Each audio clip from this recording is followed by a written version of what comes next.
गांव की हवा में एक अलग ही डर था, क्योंकि कल रात वो राहुल के दरवाजे पर आई और उसने गेट खोल दिया, और वो कहाँ गायब हो गया किसी को समझ नहीं आ रहा।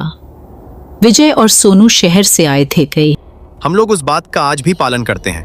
किस बात का काका, जरा हमें भी तो बताइए ना।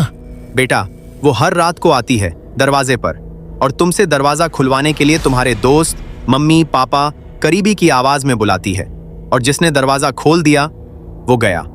आप लोग अभी तक भूत की कहानियों पर विश्वास करते हैं? ये सब फालतू की बात है। हाँ, विजय ठीक कह रहा है। भूत प्रेत जैसी कोई चीज नहीं होती। तुम सब मानो या ना मानो, पर रात को कोई भी दरवाजा खुलवाए मत खोलना। सोनू और विजय शहर में रहते थे, इसलिए वो दोनों इस बात पर विश्वास नहीं करते। रात को दोनों अपने कमरे में सो रहे थे, तभी गेट पर दस्तक होती है। विजय, इतनी रात को कौन आया होगा? नहीं, दरवाजा मत खोलना, काका की बात याद है ना। सोनू और विजय, दरवाजा खोलो, मैं मुसीबत में हूँ। सोनू, ये तो हमारे काका की आवाज है। हाँ यार, पर काका ने ही कहा था कि वो अपने ही करीबी की आवाज में बुलाएगी।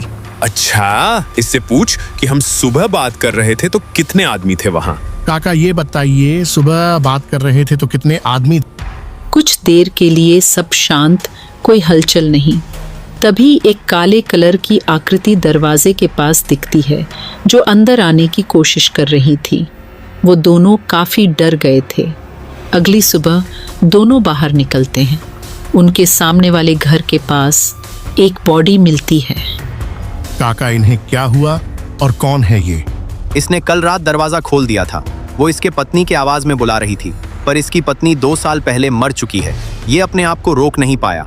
वो अब बहुत शक्तिशाली हो गई है, उसका सामना मैं भी नहीं कर सकता। वो मेरे को टक्कर दे देती है थे।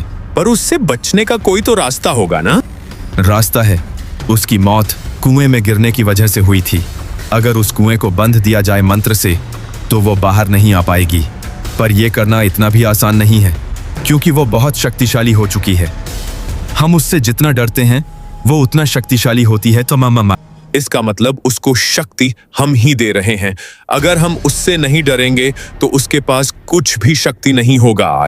हाँ, ये तो मैंने सोचा ही नहीं। यही उसका तोड़ है।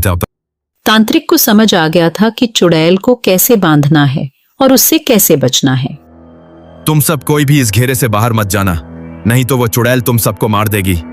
तांत्रिक हवन जलाकर मंत्र पढ़ रहा था। तभी वहां वो चुड़ैल आ जाती है और सोनू की माँ की आवाज निकालकर बोल रही थी, नहीं सोनू, ये तुम्हारी माँ नहीं है, बस थोड़ी देर और। छोड़ दे तांत्रिक मुझे, नहीं तो मैं तुझे। देखते ही देखते चुड़ैल चली जाती है और ये काम सबने मिलकर बहादुरी से किया।